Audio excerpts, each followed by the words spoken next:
Tudo começou em uma tarde chuvosa de sábado, dessas que parecem durar para sempre. Eu estava sentada no chão da minha sala. Sim, literalmente no chão, porque meu antigo sofá finalmente sucumbiu ao peso dos anos e das minhas maratonas de séries.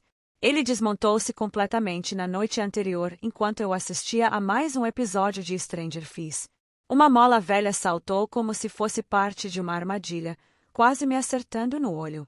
Foi o sinal definitivo. Eu precisava urgentemente de um novo sofá. Mas havia um problema. Eu não tinha muito dinheiro.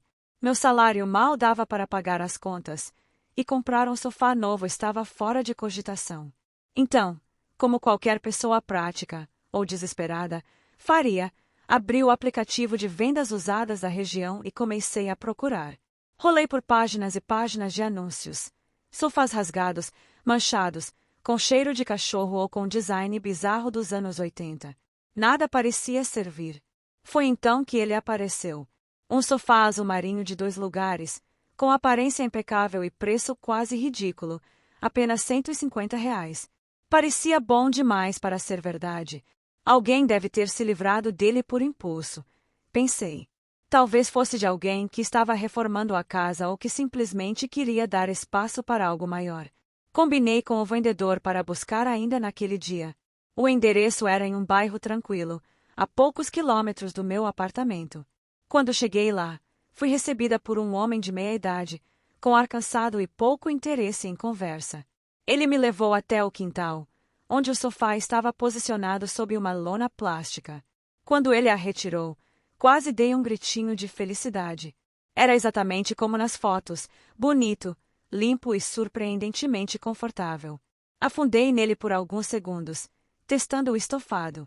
Não havia nenhum sinal de mofo, rasgos ou manchas. Era perfeito. Por que está vendendo? Perguntei, tentando disfarçar minha empolgação. Ele deu de ombros. A esposa comprou outro. Esse aqui não combina mais com a decoração. Sua resposta foi tão casual que nem me fez questionar mais. Paguei os R$ 150 em dinheiro vivo. Carreguei o sofá no carro com a ajuda de um amigo e levei-o para casa. Naquela noite, quando o coloquei na sala, senti uma onda de satisfação. Finalmente, eu tinha um lugar decente para me sentar. Ajeitei algumas almofadas, coloquei uma manta fofa sobre o braço e me joguei nele para assistir à TV. Mas algo estranho aconteceu. Enquanto eu relaxava, senti uma sensação desconfortável, como se estivesse sendo observada. Olhei ao redor, mas a sala estava vazia. Tentei ignorar, culpando o cansaço ou talvez a chuva incessante lá fora, que criava sombras dançantes nas paredes. Mas a sensação persistiu. Era como se aquele sofá guardasse algo, ou alguém. Sacudi a cabeça, rindo sozinha. Você está pirando, murmurei. No entanto, aquela sensação não me abandonou completamente. Durante toda aquela noite, enquanto assistia à TV, eu me peguei olhando para o sofá de vez em quando, como se esperasse que algo acontecesse. Claro que nada aconteceu. Ou pelo menos foi o que eu pensei na hora. Eu não fazia ideia de que aquele sofá guardava um segredo que mudaria tudo. No dia seguinte, acordei com a sensação de que algo estava fora do lugar. Não era apenas o cansaço da noite anterior ou o fato de ter dormido mal, havia algo mais. Talvez fosse a maneira como aquele sofá parecia dominar a sala, como se estivesse ali há anos e não apenas desde o dia anterior. Ou talvez fosse aquela sensação persistente de ser observada, que me acompanhava desde o momento em que me sentei nele pela primeira vez. Decidi que precisava fazer algo para me sentir melhor. Talvez limpar o sofá ajudasse. Afinal, ele era usado, e mesmo que parecesse impecável, eu sabia que móveis antigos sempre carregam resquícios do passado, poeira, manchas invisíveis, cheiros que só aparecem depois de um tempo. Peguei um pano úmido e comecei a esfregar as laterais, tentando ignorar o peso desconfortável na boca do meu estômago. Foi quando notei algo estranho. Enquanto limpava uma das almofadas traseiras, senti uma textura diferente sob meus dedos. Era um zíper, mas não um zíper comum. Ele estava quase imperceptível, escondido sob uma costura aparentemente proposital. Meu coração acelerou. Por que alguém colocaria um zíper tão bem camuflado em um sofá? Aquilo não fazia sentido. Curiosa, Puxei o zíper devagar. Dentro, encontrei um envelope amarelado, grosso e lacrado com fita adesiva. Minhas mãos tremiam enquanto eu o segurava. Parecia antigo, como se tivesse ficado ali por anos, esperando para ser encontrado. Abri cuidadosamente a aba do envelope e retirei o conteúdo. Dentro, havia um maço de papéis dobrados, algumas fotos e um bilhete escrito à mão. As fotos mostravam uma mulher jovem e sorridente ao lado de um homem mais velho. Ela tinha cabelos castanhos cacheados e olhos brilhantes, como se estivesse prestes a contar uma piada. O homem, por outro lado, parecia sério, com uma expressão fechada que contrastava com o sorriso dela. Havia algo nos olhos dele que me deixou desconfortável, como se ele estivesse escondendo algo. O bilhete, por sua vez, era curto e direto. Escrito à mão com uma caligrafia apressada, dizia apenas: "Se você encontrou isso, saiba que eles estão te observando." Congelei. Quem eram eles? E quem escreveu isso? Minha mente começou a disparar hipóteses loucas. Será que o vendedor sabia desse compartimento secreto? Ele tinha mencionado algo sobre a esposa comprando outro sofá, mas será que essa história era verdadeira? Ou será que ele estava se livrando de algo comprometedor? Tentei me acalmar. Isso provavelmente é só uma brincadeira, murmurei para mim mesma. Mas, por mais que eu tentasse racionalizar, não conseguia ignorar a sensação de que havia algo muito errado ali. Guardei tudo de volta no envelope e o coloquei sobre a mesa de centro. Decidi que não deveria mexer mais nisso até entender melhor o que estava acontecendo. Mas, a partir daquele momento, comecei a notar pequenas coisas estranhas. Naquela noite, enquanto assistia à TV, ouvi um barulho vindo do sofá. Era um som abafado, como se algo estivesse se movendo dentro dele. Congelei, com os olhos fixos na tela, tentando decidir se havia imaginado aquilo. Esperei alguns minutos, mas o som não se repetiu. Talvez fosse apenas o prédio rangendo, ou talvez fosse minha imaginação pregando peças. Mas então, no meio da madrugada, acordei com um susto. Estava deitada no sofá, coberta com a manta, e algo me fez abrir os olhos. Olhei ao redor, e lá estava, uma sombra projetada na parede oposta. Não era uma sombra normal, como a de uma árvore ou de um poste de luz. Era distorcida, como se alguém estivesse parado ao lado do sofá. Levantei-me rapidamente, ligando a luz. Não havia ninguém lá. Voltei a dormir, mas a sensação de desconforto permaneceu. Pela manhã, decidi inspecionar o sofá novamente. Tirei todas as almofadas, examinei cada canto, mas não encontrei nada além do compartimento secreto. Tudo parecia normal, exceto pelo fato de que, agora, eu sabia que aquele sofá guardava um segredo. Comecei a pensar nas fotos e no bilhete. Quem era aquela mulher? Por que ela estava sendo observada? E quem eram eles? Resolvi fazer uma busca reversa das fotos no Google, usando um aplicativo no celular. Para minha surpresa, uma das imagens retornou resultados. A mulher era Laura Mendes, uma jornalista local que havia desaparecido há 5 anos. Seu nome apareceu em vários artigos de jornal, todos relacionados a uma investigação sobre corrupção envolvendo políticos da cidade. Meu coração acelerou. Aquilo era muito maior do que eu imaginava. Laura havia sumido sem deixar rastros, e muitos especularam que ela havia sido silenciada por pessoas poderosas. Agora, eu estava segurando documentos que talvez fossem parte de sua investigação. Mas por que essas coisas estavam escondidas no sofá? Será que Laura havia deixado pistas ali antes de desaparecer?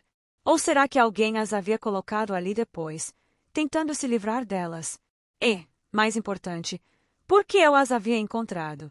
Aquela tarde foi a mais longa da minha vida. Eu não conseguia parar de pensar no bilhete e nas possibilidades.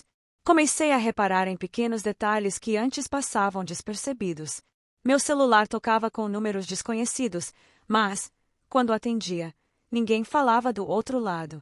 Um carro preto começou a passar lentamente em frente ao meu prédio, sempre no mesmo horário. Até meu vizinho comentou que tinha visto alguém rondando minha porta.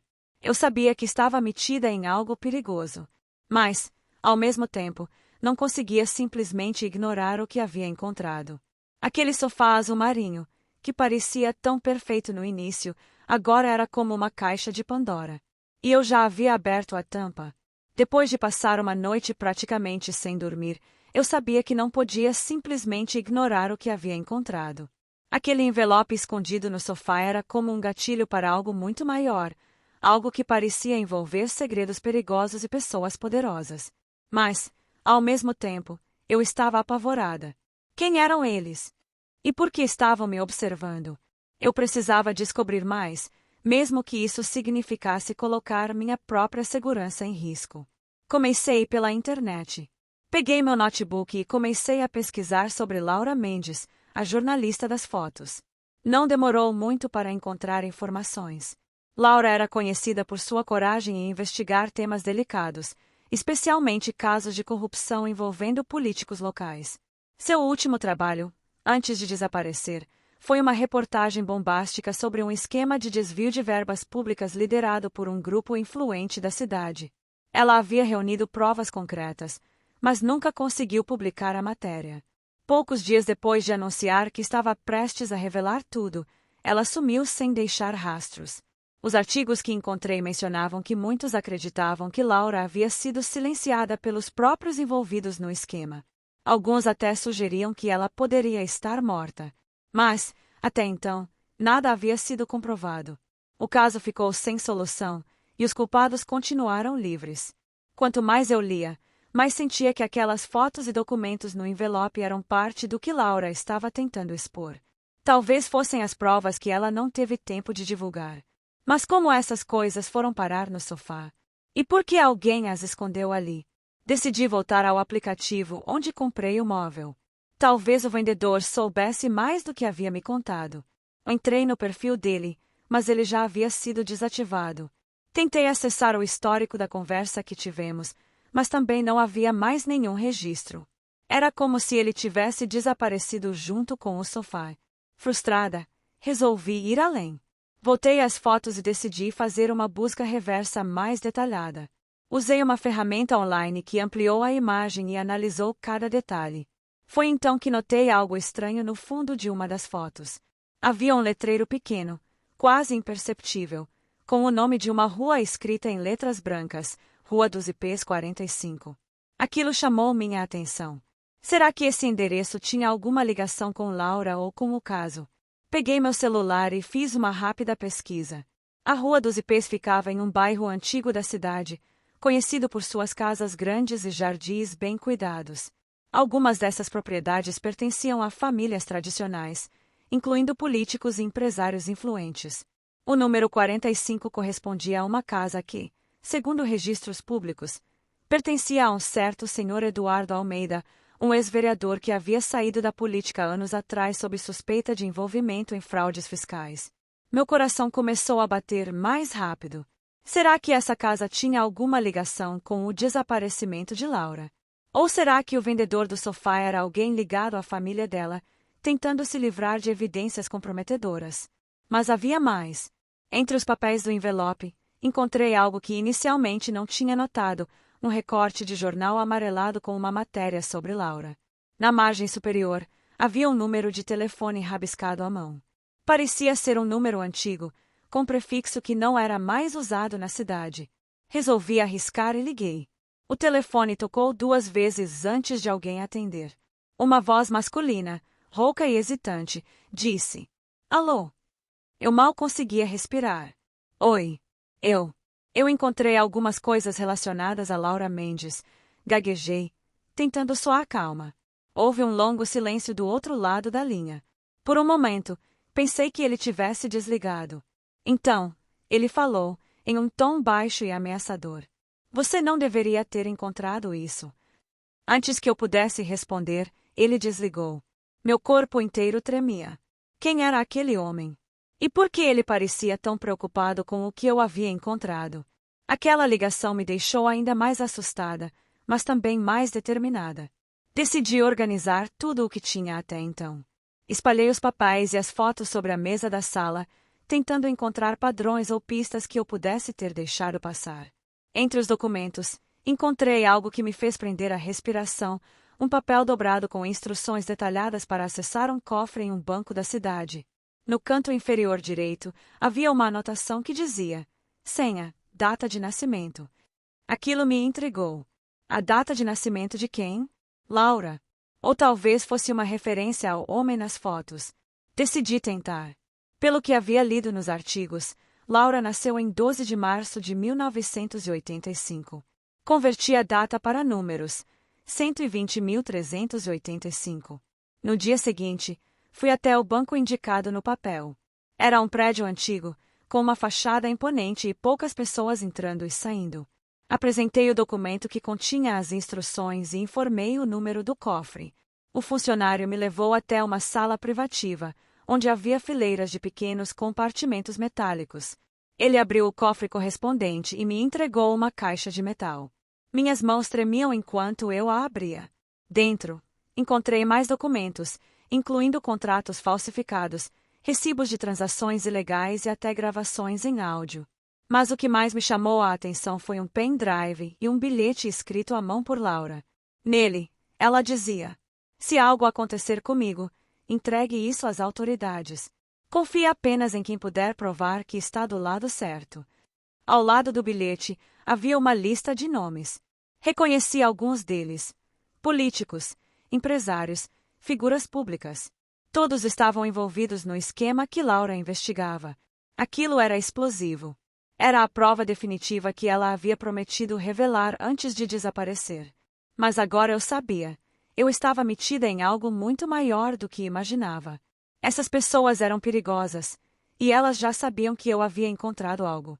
Eu precisava decidir o que fazer a seguir, e rápido.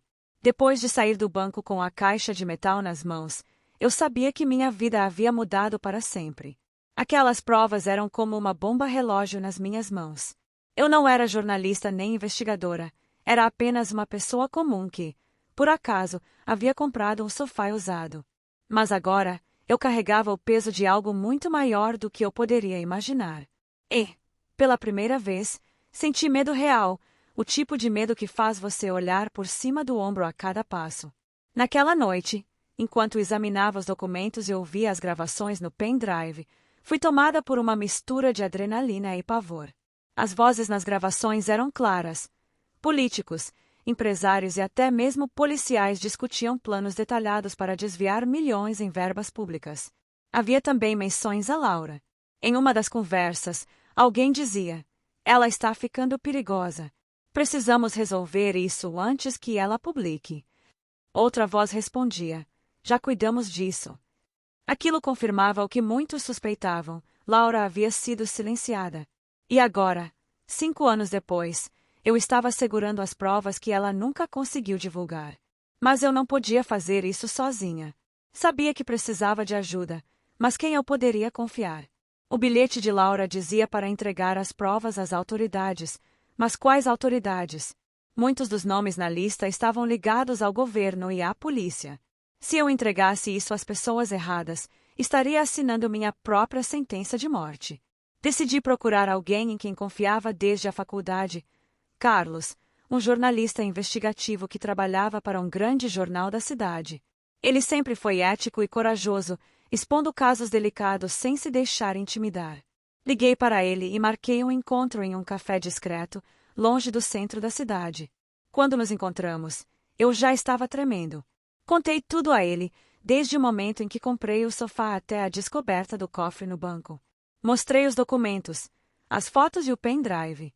Carlos ouviu tudo em silêncio, com uma expressão séria no rosto. Quando terminei, ele respirou fundo e disse: você sabe o tamanho do risco que está correndo, certo? Essas pessoas são extremamente perigosas.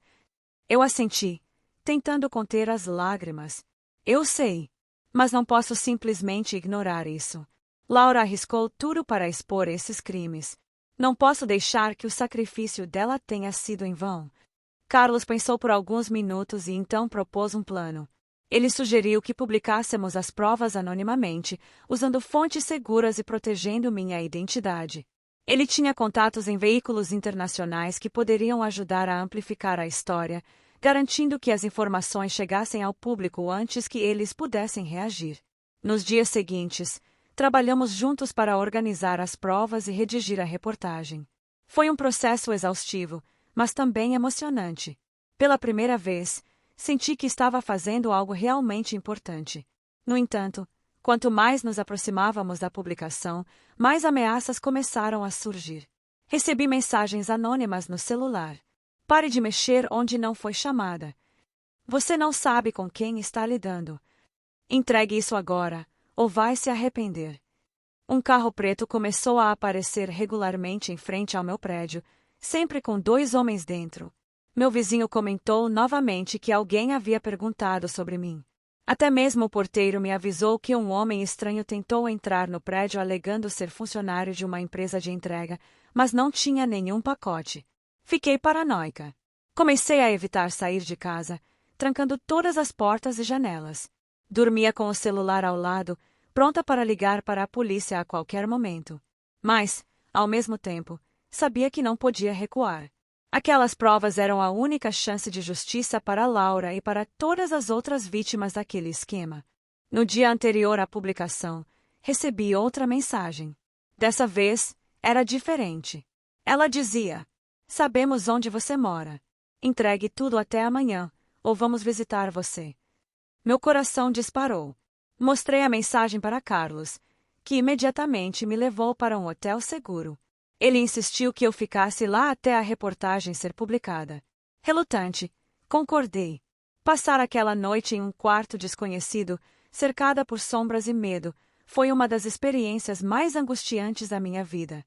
Mas, no dia seguinte, quando a reportagem finalmente foi ao ar, tudo mudou. A matéria explodiu na internet. Os documentos e gravações foram compartilhados por veículos de comunicação em todo o país. Políticos e empresários mencionados começaram a ser presos, um após o outro. A opinião pública estava furiosa, exigindo justiça. Finalmente, o caso de Laura Mendes ganhou a atenção que merecia. Seu nome foi lembrado como o de uma heroína que lutou até o fim para expor a verdade. Apesar disso, eu sabia que ainda não estava completamente segura. Carlos me ajudou a criar uma nova identidade temporária e me aconselhou a permanecer discreta por um tempo. Essas pessoas não vão desistir tão facilmente, ele me alertou. Mesmo assim, senti um alívio profundo. Eu havia feito a coisa certa. Laura havia confiado em mim, mesmo sem saber, e eu honrei essa confiança. Agora, sua memória seria lembrada como um símbolo de coragem e integridade. A repercussão da reportagem foi avassaladora. Em poucas horas, o caso de Laura Mendes virou manchete em todos os jornais e redes sociais do país. As provas que eu havia encontrado no cofre, contratos falsificados, gravações comprometedoras e a lista de nomes eram irrefutáveis. Políticos influentes começaram a ser presos, um após o outro, enquanto empresários tentavam fugir do país. A corrupção que havia se infiltrado na cidade por anos finalmente veio à tona. Mas, para mim, aquilo não era uma vitória. Era um lembrete constante de quão perigoso o mundo podia ser. Eu ainda estava escondida no hotel, sob o nome falso que Carlos havia me ajudado a criar. Ele me visitava regularmente, trazendo notícias sobre o progresso da investigação e garantindo que eu estivesse segura. Mas, mesmo assim, eu sentia que algo estava errado. Aquela sensação de ser observada, que começou com o sofá, ainda não havia desaparecido completamente. Uma noite, enquanto assistia às notícias na TV, ouvi algo que me deixou gelada. Um dos repórteres mencionou que a polícia havia encontrado o corpo de Laura Mendes enterrado em um terreno abandonado nos arredores da cidade. Ela havia sido assassinada com um tiro na cabeça, exatamente como muitos suspeitavam. O relatório oficial dizia que ela foi morta logo após gravar as conversas que estavam no pendrive. Meu coração apertou ao pensar no que ela deve ter passado antes de morrer. Mas o que realmente me deixou sem ar foi outra informação que surgiu durante a coletiva de imprensa. A polícia revelou que, ao lado do corpo de Laura, havia um bilhete escrito à mão. O texto era curto e direto. "Eles estão te observando." Aquelas palavras eram idênticas às que eu havia encontrado no envelope dentro do sofá. Foi como um soco no estômago. Como aquele bilhete foi parar lá? E por que ele parecia tão pessoal agora? Decidi ligar imediatamente para Carlos. Quando ele atendeu, minha voz tremia. "Você viu isso? O bilhete, É igual ao que eu encontrei. Houve um silêncio do outro lado da linha. Por um momento, pensei que ele tinha desligado. Então, ele falou, em um tom estranho, diferente do habitual. Sim, eu vi. E você precisa sair daí agora. O quê? Por quê? Minha mente estava acelerada. Carlos, o que está acontecendo? Ele hesitou por alguns segundos antes de responder. Eu não queria te contar isso, mas acho que eles sabem onde você está. Minhas mãos começaram a tremer tanto que quase deixei o celular cair. Como assim? Quem são eles? Dessa vez, ele não respondeu imediatamente. Ouvi um longo suspiro do outro lado da linha. Finalmente, ele disse: Eu não sei quem são todos eles, mas há algo que você precisa saber. Algo que eu omiti até agora. Meu coração disparou. O que você omitiu? Carlos respirou fundo antes de continuar. Laura não colocou essas provas no cofre sozinha. Ela tinha ajuda. E essa pessoa ainda está viva. Senti um frio na espinha. Quem é essa pessoa? Novamente, houve um silêncio incômodo. Então, ele disse, em um tom quase inaudível: Sou eu. Fiquei paralisada, incapaz de processar o que ele havia acabado de dizer. Carlos, o jornalista em quem eu confiei desde o início. Ele era parte disso tudo.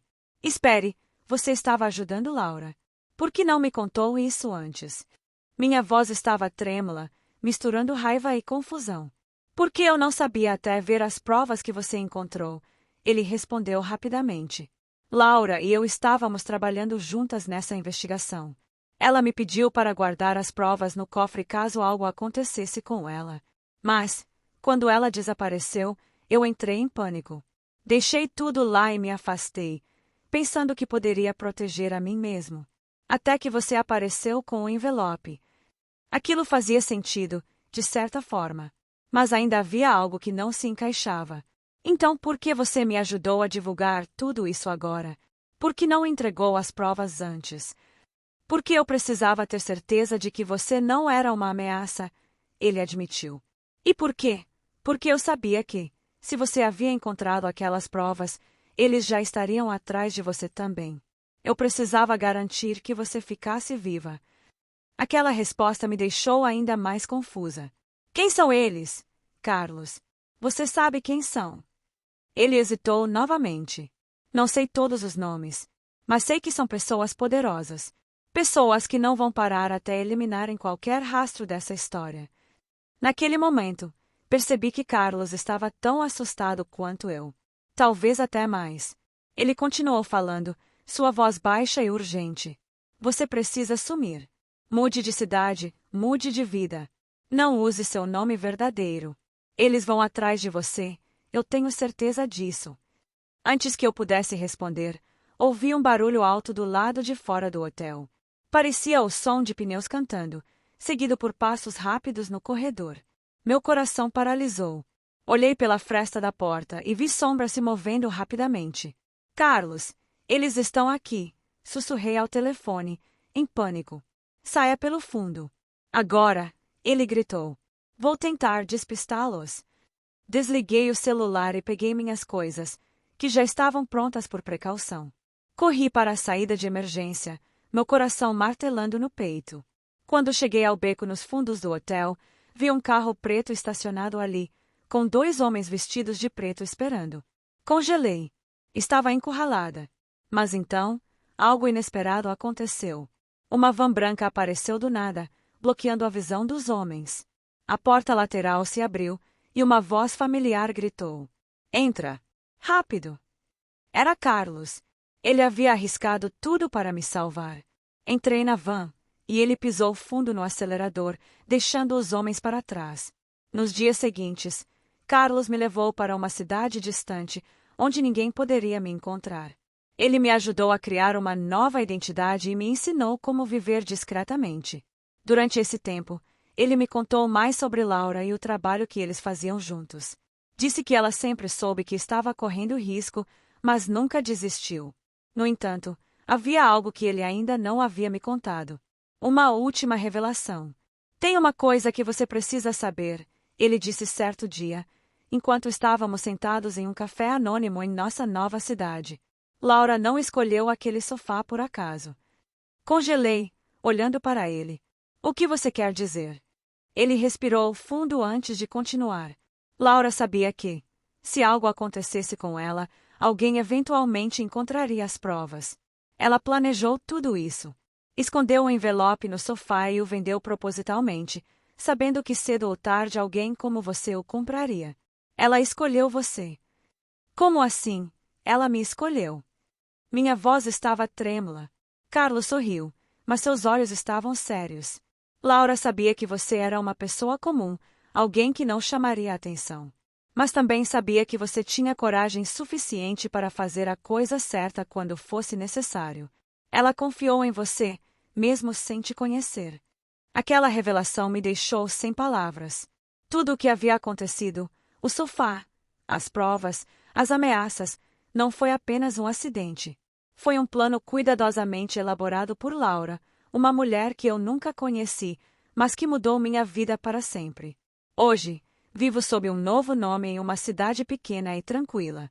Carlos ainda me visita de vez em quando, sempre usando disfarces diferentes. Ele continua investigando casos de corrupção, mas agora com mais cautela.